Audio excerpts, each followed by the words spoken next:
License and registration. The words sliced through the night air, laced with authority and disdain.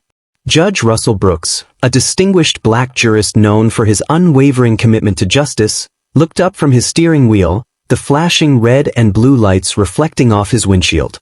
He had been driving home after a long day presiding over a contentious civil rights case, his mind preoccupied with the weight of the decisions he had made. The officer, a young white man with a rigid posture and a hardened gaze, stood by the driver's side window, hand resting on his holstered weapon. His badge read, Officer Derek Simmons. "Is there a problem, officer?" Judge Brooks inquired calmly, his voice steady despite the adrenaline beginning to course through his veins. "You were swerving," Officer Simmons replied curtly. "Have you been drinking tonight?" "No, I haven't," Brooks responded, maintaining eye contact. "I'm a judge returning home from court." Officer Simmons smirked. "A judge, huh? Step out of the vehicle." Brooks hesitated. "Officer, I assure you." "Now." Simmons barked, his hand moving to unclip his holster. Brooks complied, stepping out into the cool night air, the scent of asphalt and tension thick around them. He reached into his jacket to retrieve his identification. "Hands where I can see them," Simmons shouted, drawing his weapon. Brooks froze, his judge's ID in hand. "I'm reaching for my identification." Simmons snatched the ID, glancing at it before tossing it aside. "I don't care who you are. You're not above the law." The judge's heart pounded. He had spent his career upholding the law, believing in its fairness. Yet here he was, subjected to humiliation and fear, not because of any wrongdoing, but because of the color of his skin. Simmons forced Brooks to the ground, cuffing him roughly. Gravel bit into his palms, and the cold metal of the handcuffs pressed against his wrists. As he lay there, the judge's mind raced. He thought of the countless individuals who had stood before him in court, claiming mistreatment, injustice, and abuse. He had always sought the truth, weighing evidence and testimony. Now, he was living their reality. Other officers arrived, their faces a mix of confusion and concern. One approached Simmons. "What's going on here?" "Got a drunk driver claiming to be a judge," Simmons replied. The officer picked up the discarded ID, his eyes widening. "This is Judge Russell Brooks." Simmons scoffed. "Doesn't matter." The supervising officer stepped forward. "Judge Brooks, I'm sorry for this misunderstanding." Brooks, still on the ground, looked up, his eyes filled with a mix of pain and resolve. "This isn't a misunderstanding. It's a systemic problem." He knew this incident was more than just a personal affront. It was a symptom of a deeper issue, one that he had the power, and now the personal motivation, to confront. Hi! Welcome to Life Stories by Ria, where the untold stories come to life. Every day, we share thrilling stories and struggles that many have faced, expose the raw realities of life, with twists and turns that will keep you on the edge of your seat. Prepare to be captivated, because these stories are far from ordinary. If you are new here, please click on the subscribe button and turn on notification costs. Every click from you helps us keep bringing thrilling stories, raw truths, and voices that matter to your screen. Keep enjoying the story. Things are about to take a turn you won't believe. We'd also love to know where you're joining us from, and we're excited to hear your story too. Judge Russell Brooks sat in his study, the events of the night still rattling through his mind like a verdict echoing in a quiet courtroom. The smell of his favorite cedarwood candle couldn't erase the bitter taste of injustice. His wife, Alicia, a calm yet fiery presence in his life, watched him from across the room, her brows furrowed in concern. "You've barely said a word since you got home," she said softly. Brooks rubbed his wrists, the skin still marked from the handcuffs. "I've presided over dozens of cases where black men told me they'd been profiled. I believed them, but tonight I felt it." Alicia crossed the room and placed a gentle hand on his shoulder. "And now it's personal." He looked up at her, eyes clouded. "It was always personal. But now they've made it mine to fight." Outside, rain began to fall in heavy sheets, drumming on the windows like an urgent knock at the door. Brooks rose, pacing the room. "Officer Simmons, he didn't just disrespect me, Alicia. He disrespected this robe, this court, this community. She watched him, her eyes fierce. Then what are you going to do about it? Brooks paused. The question felt like a summons, a challenge. I'm going to expose him, and the system that protects him. Alicia's lips pressed into a tight line. That's going to make you a target. Brooks nodded. I've worn this robe for a decade, handing down justice. Now it's time to demand it. He reached for his phone and dialed a number that had lived in his contacts list for years but had never been called. Internal Affairs Division. The line clicked and a voice answered. Internal Affairs, Sergeant Myers. This is Judge Russell Brooks, he said, his voice steady but low. I need to report an incident of police misconduct. Tonight, I was pulled over by Officer Derek Simmons, badge number 3612. He forcibly detained me, drew his weapon on me without cause, and made statements that suggest racial profiling. Sergeant Myers paused. Sir, did you say Judge Russell Brooks? Yes, Brooks replied. And I expect a full investigation. There was a rustle of papers on the other end. We'll need to get statements, evidence. Was anyone else present? Brooks recounted the supervising officer's arrival, the onlookers, the cell phones. There will be videos, he added. And you'd better make sure they don't get lost. Myers cleared his throat. Yes, sir. I'll assign a team. But... Brooks cut him off. No buts, Sergeant. You do your job, or I'll do it for you. He ended the call, his hand trembling slightly. Alicia's eyes met his. What if they cover it up? Brooks's gaze hardened. Then we take it to the media. I'll hold a press conference. I'll put every name, every badge number, every detail on record. A knock at the door startled them both. Brooks opened it to find the supervising officer from the scene, badge number 2147, standing in the rain, his hat in hand. Judge Brooks, he said, water dripping from his brim.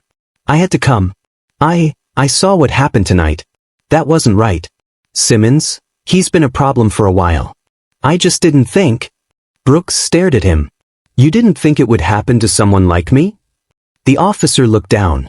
I'm sorry, sir. Brooks felt a bitter smile form. Being sorry doesn't change anything. Will you testify? The officer's eyes widened. Testify? Against one of my own. Brooks leaned forward, his voice low but unyielding. You saw it. You know it was wrong. If you stay silent, you're part of the problem. The officer swallowed hard. I'll need time to think. Brooks stepped back, eyes flashing. You don't have time. Because tomorrow, the headlines won't just be about me, they'll be about all of us. He shut the door.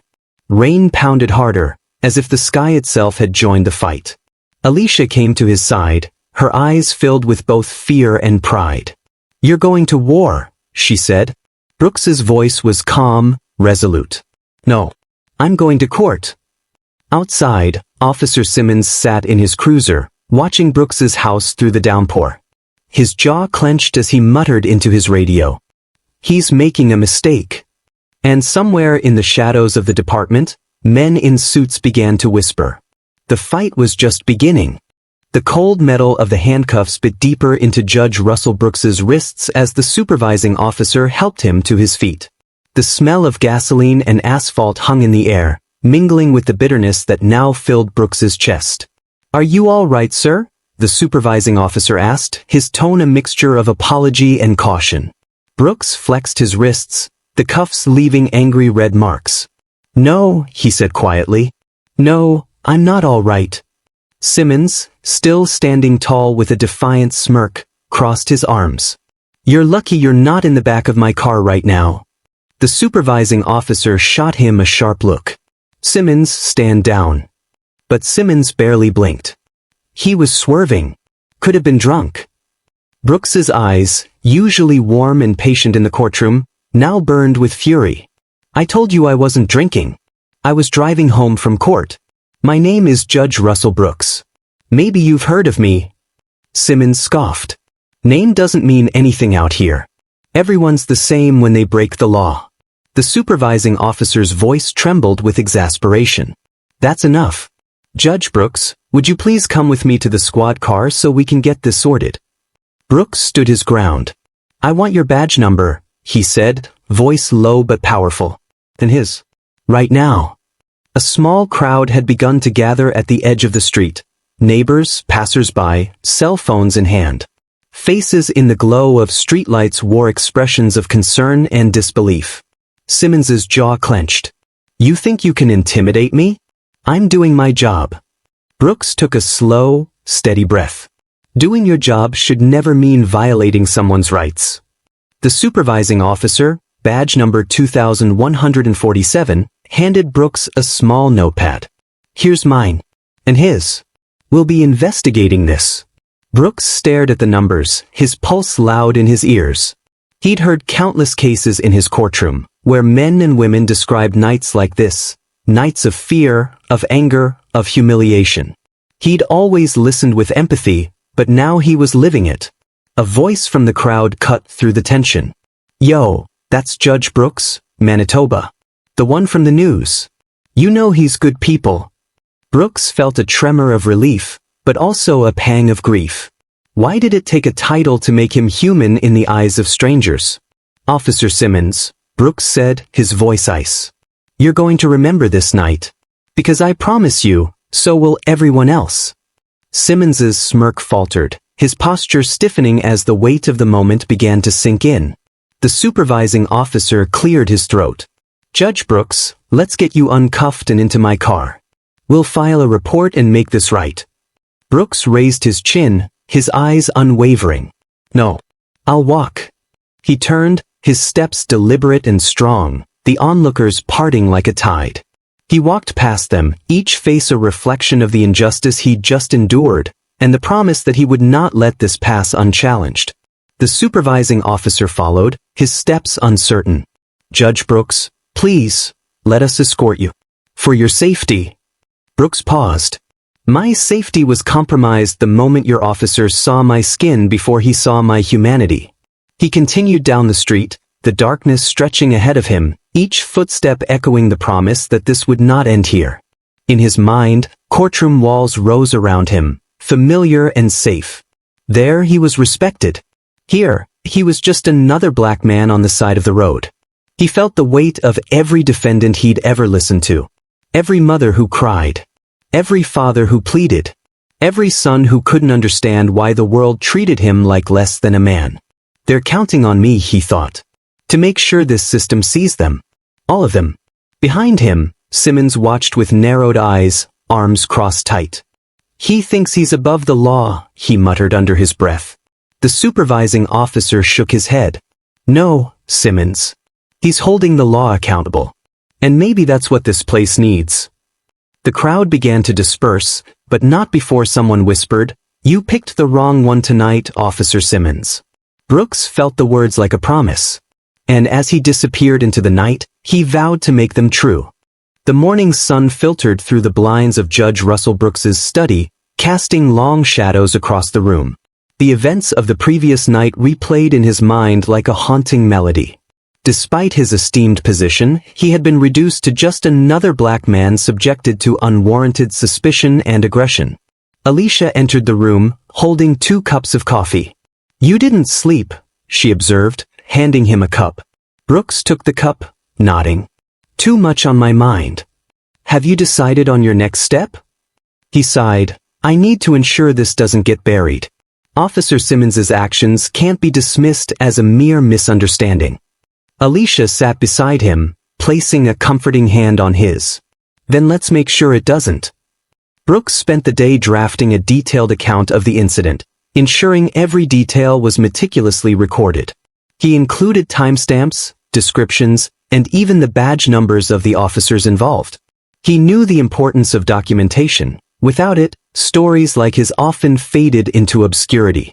Later that afternoon, he scheduled a meeting with the city's Internal Affairs Division. He was determined to initiate a formal investigation into Officer Simmons's conduct. Upon arriving at the precinct, he was greeted by Sergeant Linda Martinez, a seasoned officer known for her integrity. "Judge Brooks," she began, extending her hand, "I've read your statement. I assure you, we'll conduct a thorough investigation." "Thank you, Sergeant. I trust in your commitment to justice." Brooks replied. As the meeting progressed, Brooks couldn't help but notice the subtle glances exchanged among some officers. Whispers of making a mountain out of a molehill and playing the race card echoed faintly in the corridors. It was a stark reminder of the systemic issues embedded within the institution. Determined to bring broader attention to the matter, Brooks reached out to local media outlets. He agreed to an interview with journalist Maya Thompson, known for her investigative pieces on social justice. During the interview, Maya asked, "Judge Brooks, what do you hope to achieve by bringing this incident to light?"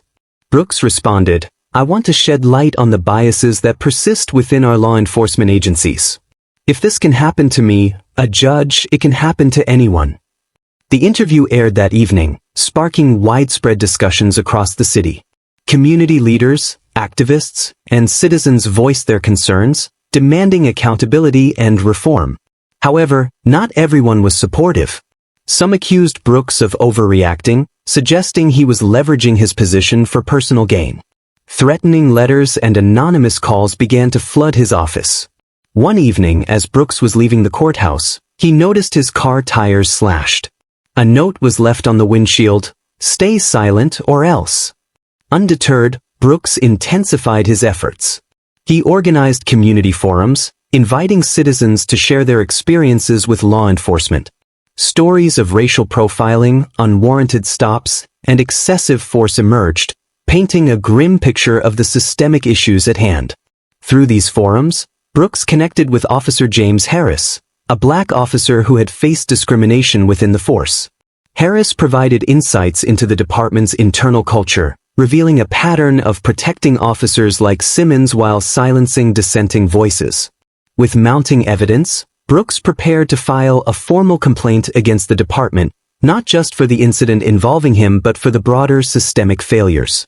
As he stood before the city council, presenting his findings, he concluded, "This isn't just about one officer's misconduct. It's about a system that allows such behavior to thrive. We must demand transparency, accountability, and change." The chamber erupted in applause, signaling a collective desire for reform. But as Brooks stepped down, he knew the battle was far from over. The road ahead would be fraught with challenges, but he was prepared to face them head-on. The echoes of applause still rang in Judge Russell Brooks's ears as he left the city council chamber, his steps heavy with both triumph and trepidation. Outside, the sky had darkened, clouds rolling in like a storm gathering its strength. He pulled his coat tighter around his shoulders, bracing himself against the chill of the wind that cut through the night air. "Russell," a voice called.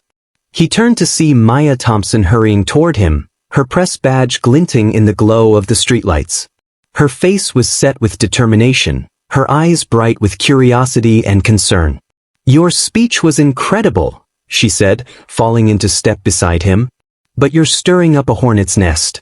There are people in that department who aren't going to let this go."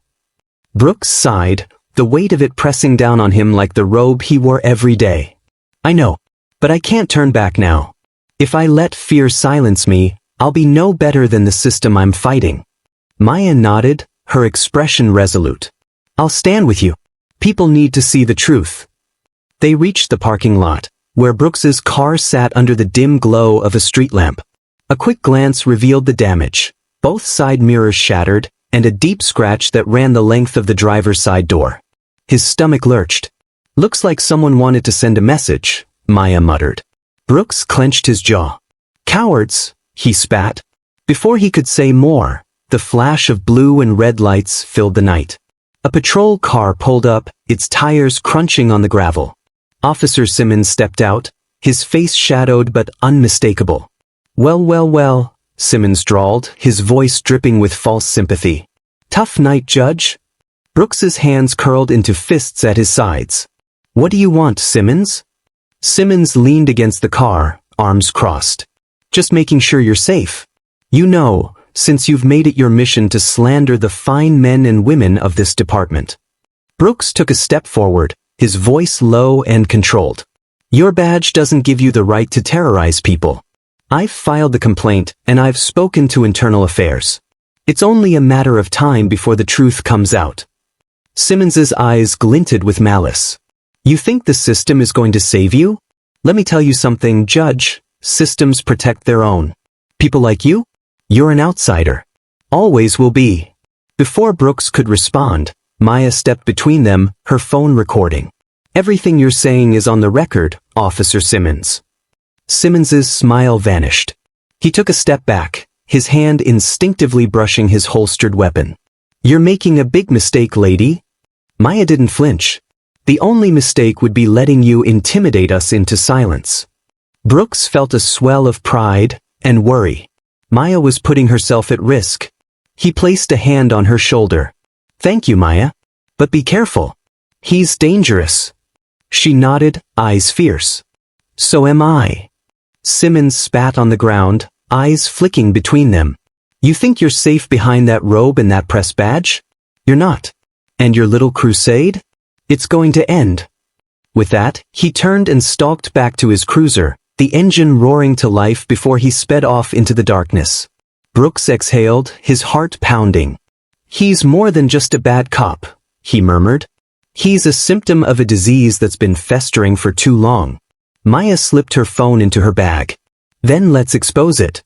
The next morning, Brooks arrived at his chambers to find an envelope waiting on his desk.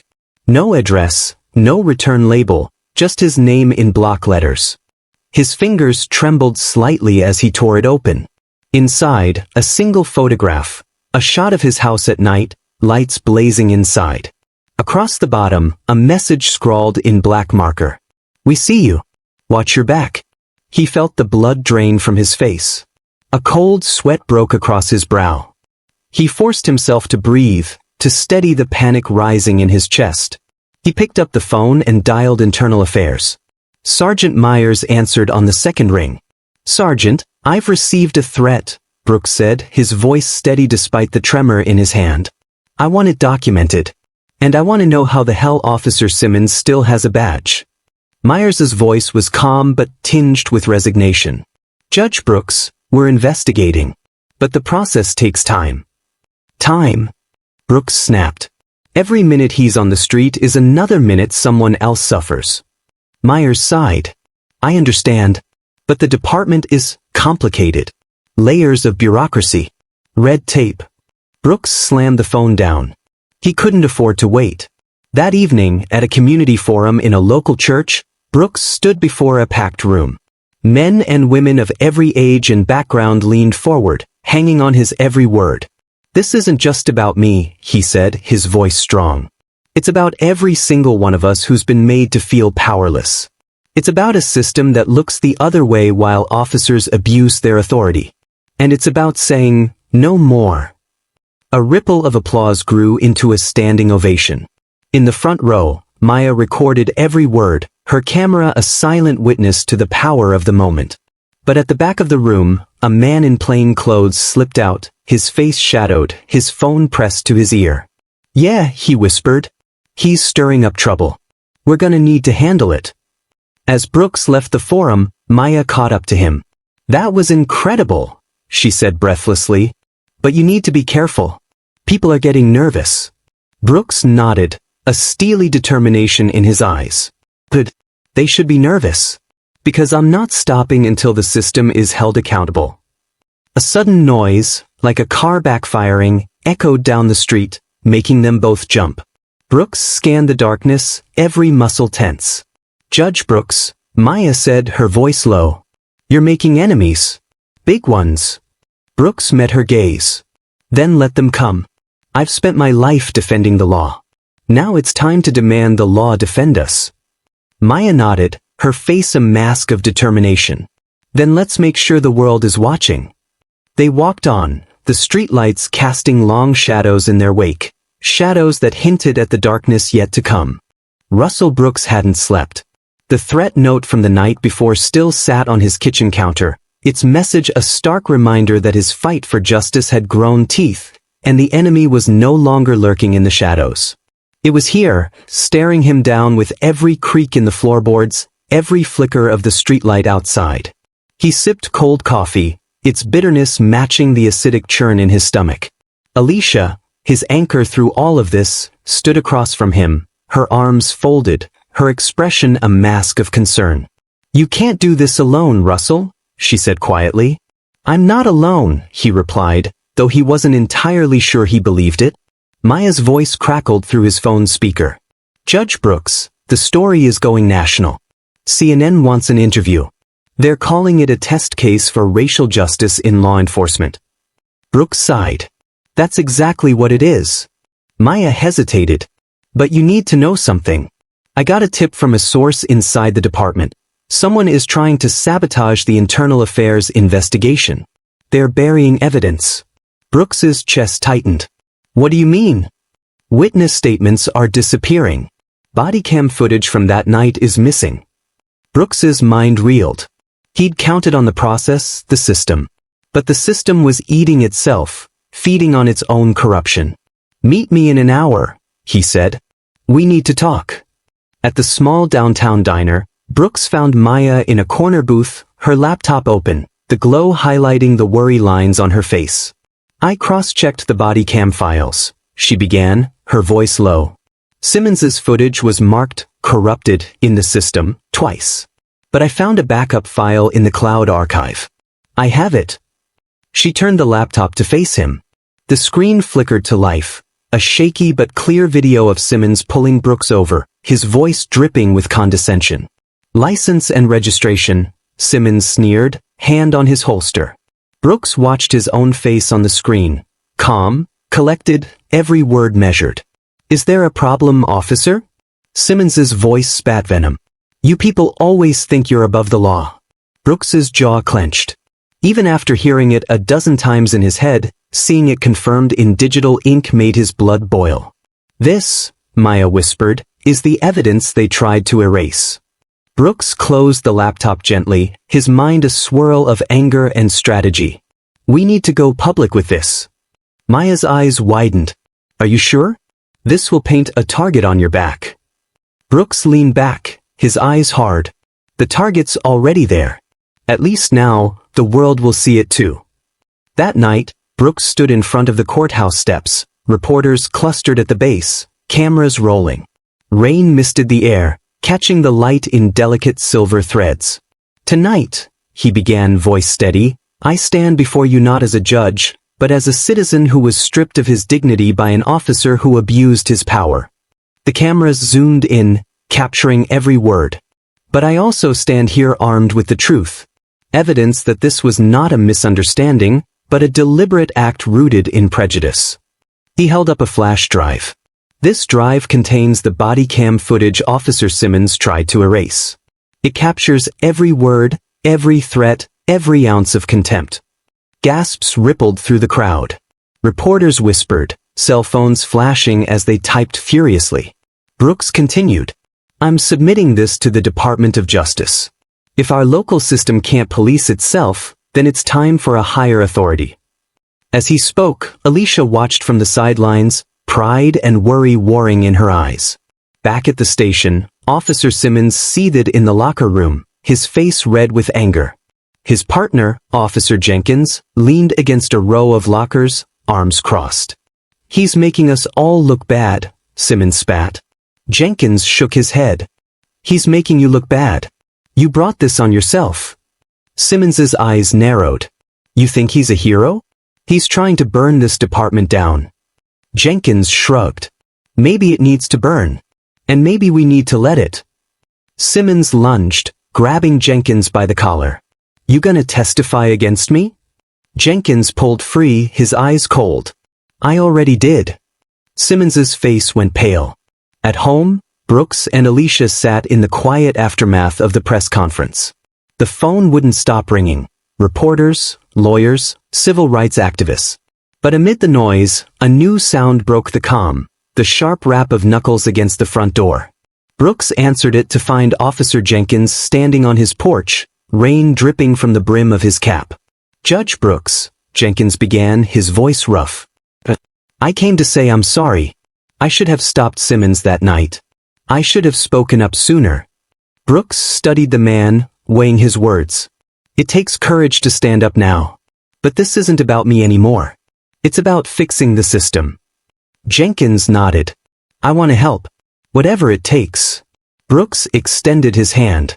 Then let's get to work. As the night deepened, Brooks sat at his desk, the flash drive beside him, a beacon of both hope and danger. He knew the days ahead would be harder, threats, harassment, maybe worse. But he also knew that change never came easy. He closed his eyes, picturing every defendant he'd ever seen broken by a system that should have protected them. He pictured the future, one where no one had to fight just to be seen. And with that image in his mind, he leaned forward, fingers flying across the keyboard, drafting a motion that would force the department to release every file, every report, every hidden truth. The system's veil had been lifted, and he wasn't going to let them drop it again. The phone on Judge Russell Brooks's desk buzzed again, vibrating across the polished oak surface like an angry hornet. He'd lost count of how many calls he'd received since the press conference, some offering support, some seething with threats. Each one was a reminder that he'd stepped into a battlefield where the front lines weren't always visible. Alicia watched him from the doorway, her arms folded, worry lines deepening around her eyes. "They're not going to make this easy, Russell," she said quietly. Brooks leaned back, pinching the bridge of his nose. "I knew that going in," he replied. "But I didn't expect it to hit this hard. The hate mail. The calls at all hours. The threats to my job." Alicia moved closer, placing a gentle hand on his shoulder. "You're rattling the cage. Of course they're going to fight back. But that means you're getting somewhere." Before he could answer, his email pinged. He glanced at the subject line, "Notice of Judicial Review." His stomach dropped. He clicked it open and read the first few lines, his heart sinking. The state's Judicial Review Board had received an anonymous complaint questioning his impartiality and professional conduct. The email was filled with coded language, accusations of bias, unprofessionalism, and creating unnecessary division. Brooks felt like he'd been punched in the gut. "They're trying to remove me from the bench," he whispered. Alicia's eyes widened. "They can't do that, not for standing up for what's right." Brooks shook his head slowly. "They can if they spin this the right way. If they make it look like I'm too biased to fairly judge cases." His mind raced. He thought of the hundreds of defendants who'd stood before him, some guilty, some innocent, all deserving of a fair trial. Now he was the one on trial. The next morning, the courthouse steps were a circus. Reporters jostled for position, their microphones thrust forward like weapons. "Judge Brooks. Judge Brooks. Is it true you're under investigation?" Brooks kept his head high, his robe flowing like a shield against the onslaught. "I stand by every decision I've made," he said firmly. "My record speaks for itself." A voice called from the back. "Do you think your press conference was appropriate for a sitting judge?" Brooks paused, his eyes scanning the crowd. When the system fails to protect the people it serves, it's not just appropriate, it's necessary. Some reporters scribbled furiously, others exchanged skeptical glances. Brooks knew the headlines would be brutal, outspoken judge under fire. Inside, the hallways buzzed with whispers. Colleagues who'd once greeted him warmly now averted their eyes. Even the bailiffs seemed unsure whether to offer a nod or a wary glance. In his chambers, Brooks sat staring at the stack of files on his desk. Each one represented a case, a life, a story. He'd dedicated his career to ensuring justice was done, but now the very system he'd served was questioning his right to do so. A knock at the door pulled him from his thoughts. It was Officer Jenkins, his eyes shadowed with concern. "Judge," Jenkins said, closing the door behind him. "I heard about the review. I wanted you to know, I'm with you. I'll testify to what Simmons did, and to how this department covers for guys like him." Brooks felt a surge of gratitude. "Thank you, Jenkins. That means more than you know." Jenkins hesitated. "But you should know, Simmons isn't working alone. He's got friends in high places. People who don't want this to come out." Brooks's jaw tightened. "Let them come. I'm not backing down." That night, Maya Thompson called with a lead. "Russell, I just got off the phone with a whistleblower, someone inside the department's evidence unit. They say there's a file on Simmons that's been sealed. Complaints from other citizens. Even some use of force incidents. If we can get our hands on it, it could blow this wide open. Brooks's pulse quickened. Do they have proof? They have a copy, Maya said. But they're scared. They want to meet in person. Brooks nodded. Set it up. I'll be there. An hour later, Brooks and Maya sat in a dimly lit diner, the air heavy with the smell of coffee and fried food. Across from them sat a nervous young officer, eyes darting around, voice barely above a whisper. I don't want to lose my job, he said, his hands trembling. But what Simmons did, it's not right. And he's been protected for years. He slid a thick envelope across the table. Brooks opened it and felt a chill run down his spine. Inside were internal memos, citizen complaints, and disciplinary reports, all buried under layers of bureaucracy. He's hurt people, the officer whispered. And they covered it up. Brooks's hands trembled as he flipped through the pages. It was worse than he'd imagined. Simmons's record was a laundry list of misconduct, racial slurs, threats, even physical assaults. This, Brooks said, his voice tight, will bring the whole damn house down. But as he and Maya left the diner, a pair of headlights flared in the darkness. A black SUV pulled up alongside them, its tinted windows rolling down to reveal Simmons's smirking face. Evening, Judge, he sneered. Out late, aren't we? Brooks's heart pounded, but he stood his ground. Your time is running out, Simmons. People know what you've done. Simmons's smile widened. You think you can beat the system? I am the system. He gunned the engine and roared off into the night, leaving the smell of burning rubber in his wake. Maya turned to Brooks, her eyes wide. He's not going to stop, is he? Brooks's jaw set, his voice low and unyielding. Neither am I. Back at home, Brooks spread the documents across his dining room table, the pages a damning testament to a system built on silence and fear. Alicia joined him, her hand resting on his shoulder. You're going to bring them down, she said softly. Brooks met her gaze, his eyes fierce. Not just them. The entire corrupt machine that protects them. Outside, thunder rumbled, the first drops of rain falling against the window. Brooks knew the storm had only just begun, but this time, he wasn't facing it alone. Rain battered the city like a million tiny hammers as Judge Russell Brooks stood by his window, staring into the storm. Sheets of water blurred the streetlights outside, transforming the world into a haze of shadows and uncertainty. Alicia had gone to bed hours ago, her worried sighs lingering in the silence of their home. But sleep was a luxury Brooks couldn't afford, not now. His dining table was a battlefield of documents, citizen complaints, sealed disciplinary files, internal memos that painted a picture of rot spreading through every vein of the police department. The envelope from the whistleblower lay open, its contents like dynamite ready to blow. Every page he turned told a story, stories that too often ended in silence, settlements, and cover-ups.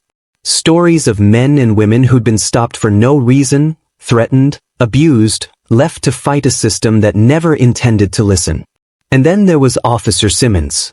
His name threaded through the records like a virus, infecting every document with his brand of casual cruelty. Subject alleges Officer Simmons used excessive force. Subject reports Officer Simmons used racial slurs. Internal investigation closed, insufficient evidence. Again and again, the same pattern. Complaint, silence, dismissal. Brooks's hands shook with rage. He had spent his life believing the law was the shield that protected the innocent. Now he saw how often it had been turned into a sword against them. His phone buzzed. It was Maya.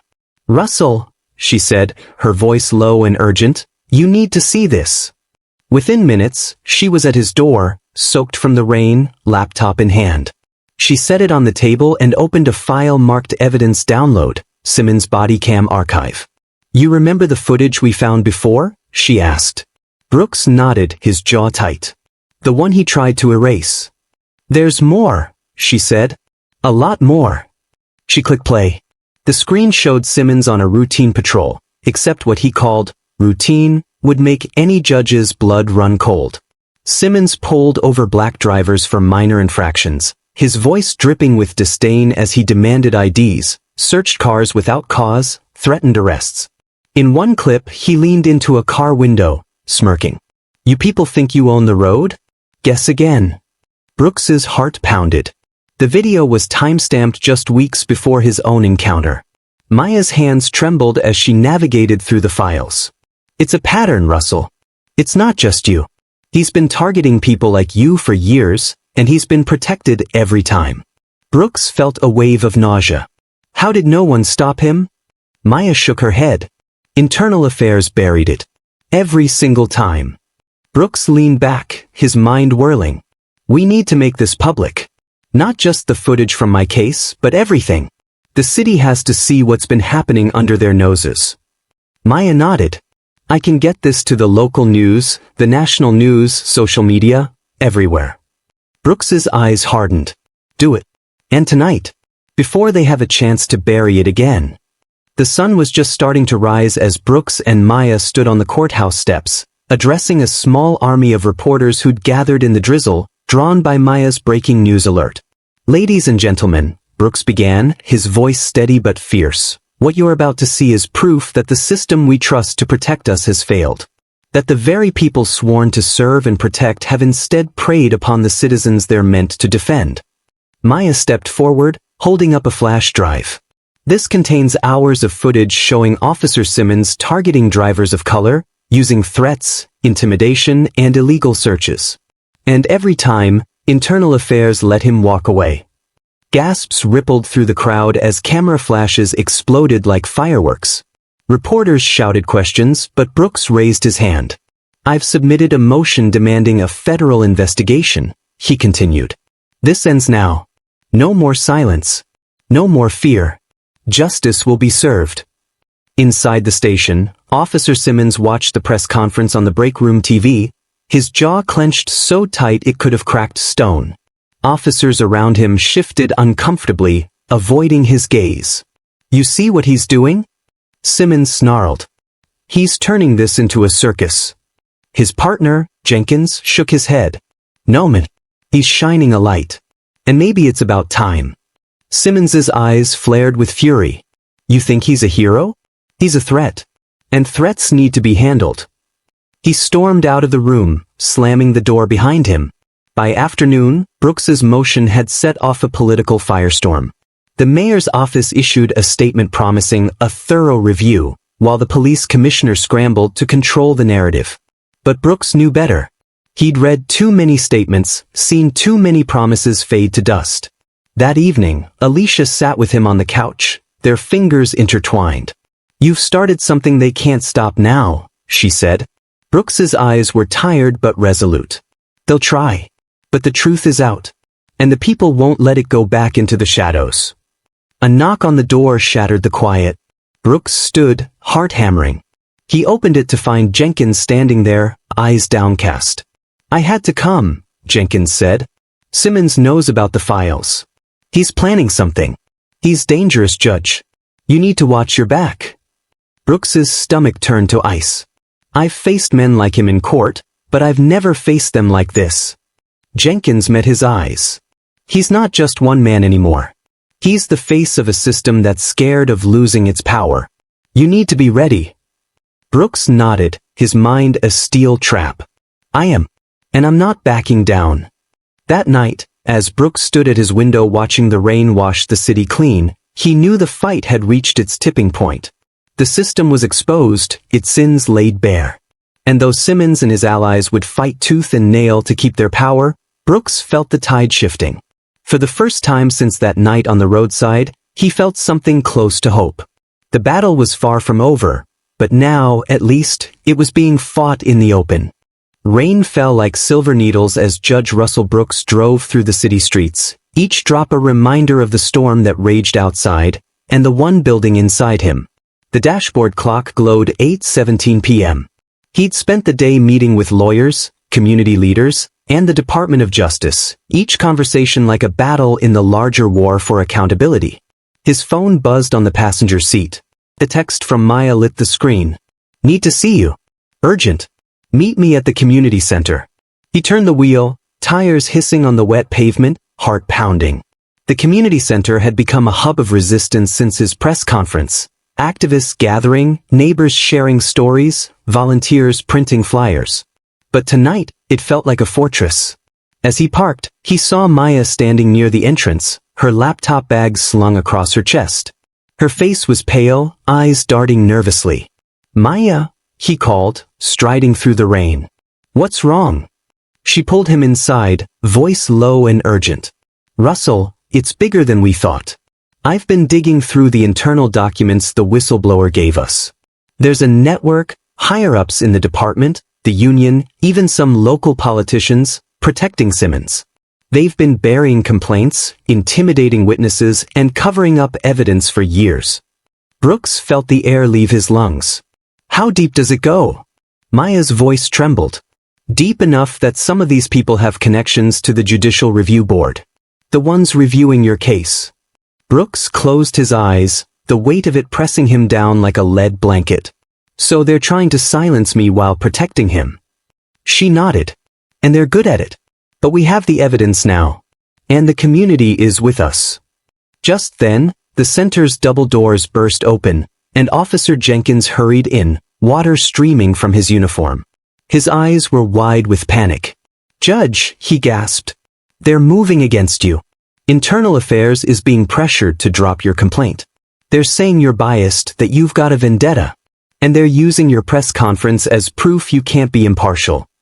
Brooks's jaw clenched. "Of course they are. When you can't discredit the evidence, discredit the man." Jenkins glanced around. "And there's something else. Simmons knows about the files you have. He's getting desperate. I heard him talking to a couple of guys in the locker room. He said if he can't shut you up through the system, he'll do it his own way." Brooks felt a chill. "He threatened me?" Jenkins's eyes were haunted. "Worse. He threatened Alicia." For a moment, the room went still, the rain outside an ominous drumbeat. Brooks's chest heaved. "Alicia's at home," he whispered, his voice shaking. Maya grabbed his arm. "Call her. Now." His fingers fumbled with his phone, the dial tone echoing like a lifeline. Alicia picked up on the second ring. "Russell? Everything okay?" His voice trembled. "Alicia, listen to me carefully. Lock the doors. Check the windows. Don't open the door for anyone unless it's me or the police, and even then, make sure it's someone you trust. Simmons, he couldn't finish. Alicia's voice was a lifeline. "I'm locking up now. Be safe, Russell. I love you." "I love you too," he choked. "Stay strong." He ended the call and turned to Maya and Jenkins. "We're going to end this. Tonight." They piled into Brooks's car, the night pressing in around them like a living thing. Jenkins sat in the back, checking his sidearm, eyes scanning the streets for threats. Maya worked on her laptop, a frantic tap-tap of keys. "I've got the videos queued up. The footage from Simmons's stops, the evidence files, the whistleblower's statement. If we can get this to the right people, social media, the networks, the feds, it'll be unstoppable." Brooks nodded. "We'll take it to every newsroom in the city if we have to." They reached the local news station, a squat brick building glowing like a beacon in the night. Brooks parked by the entrance. "Maya, get inside and upload everything." Jenkins watched the exits. "I'll call Alicia again." He dialed her number, but it went to voicemail. Panic clawed at his chest. He tried again. Still no answer. "Maya, hurry," he barked, his voice cracking. She disappeared inside, and Jenkins moved to the lot's edge, eyes scanning the darkness. Brooks's heart pounded. He thought of Alicia, her smile, her strength, the way she'd always believed in him. A shape moved in the shadows. He turned just as a figure stepped from the darkness, Simmons. His uniform jacket was gone, replaced by a black hoodie, but his face was unmistakable. "Well, Judge," Simmons sneered. "You just couldn't let it go." Brooks's voice was steel. "You're finished, Simmons. We have the files. The videos. The truth." Simmons's smile was cold. "You think the truth matters? The system will protect me. It always has." Brooks took a step forward, his voice rising. "Not anymore." Simmons's hand went to his waistband. Brooks froze. But before Simmons could draw, Jenkins was there, his weapon raised. "Drop it, Simmons." Simmons's eyes darted, his hand trembling. "Drop it?" Jenkins roared. For a moment, time seemed to hold its breath. Then Simmons's hand slipped away from his waistband, and he raised his arms, defiance burning in his eyes. "You're making a mistake," he spat. Jenkins moved in, cuffing him as Maya ran out, phone in hand. "Russell, it's done. The files are uploaded. They're everywhere now." Brooks exhaled, the weight of the world lifting, just a little. Simmons glared at him. "This isn't over."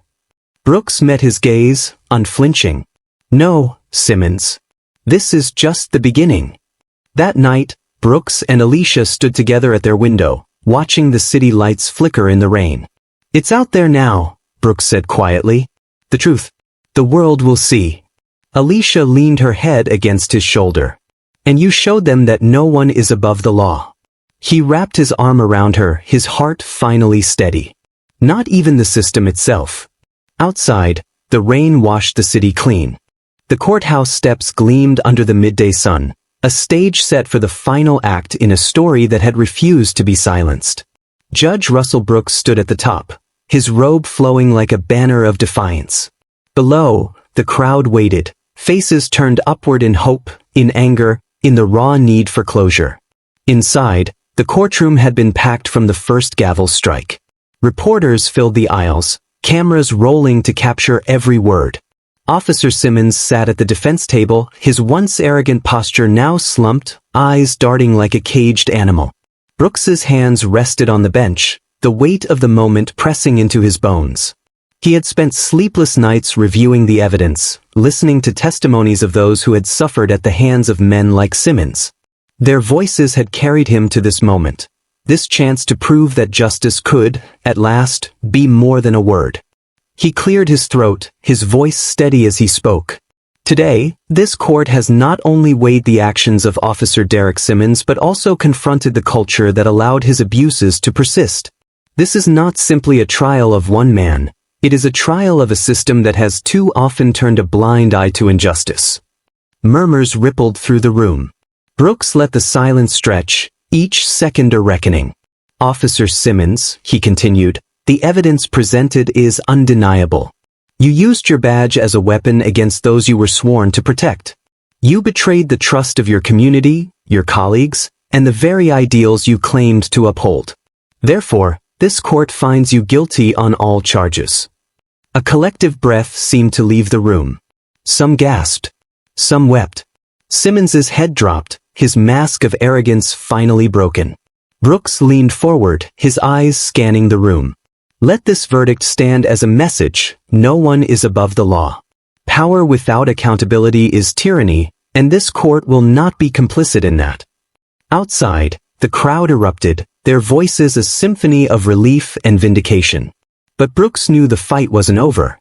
Justice wasn't a finish line. It was a road paved by the choices of those who refused to stay silent. He stepped out of the courthouse into the sunlight, Alicia at his side. She squeezed his hand, tears streaking her face. "You did it," she whispered. Brooks shook his head. "We did it. Every person who stood up, who spoke out, this is their victory too." Maya rushed forward, microphone in hand, eyes bright with questions. "Judge Brooks, what comes next? Is this the change we've been fighting for?" Brooks met her gaze, the determination in his eyes unshaken. "This is a beginning," he said. "Real change doesn't come from one verdict. It comes from every person in this city demanding accountability, from every neighbor refusing to look the other way. It comes from us, together, deciding that justice will never be silenced again." He turned to the crowd, his voice carrying over the noise. "I challenge each of you to carry this fight into your own lives. Hold your leaders accountable. Stand up for your neighbors. Demand the world we all deserve. Because justice isn't the responsibility of the few, it belongs to all of us." A hush fell over the crowd as his words settled in their hearts. Brooks raised his hand in a final gesture of resolve. "Let's build that world together." As the cameras flashed and voices rose around him, Brooks felt the weight of his robe lighten, not with the end of the fight but with the knowledge that he'd helped ignite a flame that couldn't be put out. Justice is more than a verdict. It's the courage to challenge the system, to demand accountability, and to stand together when it's easier to stand apart. If this story made you think, if it sparked something in your heart, like, comment, and share this video.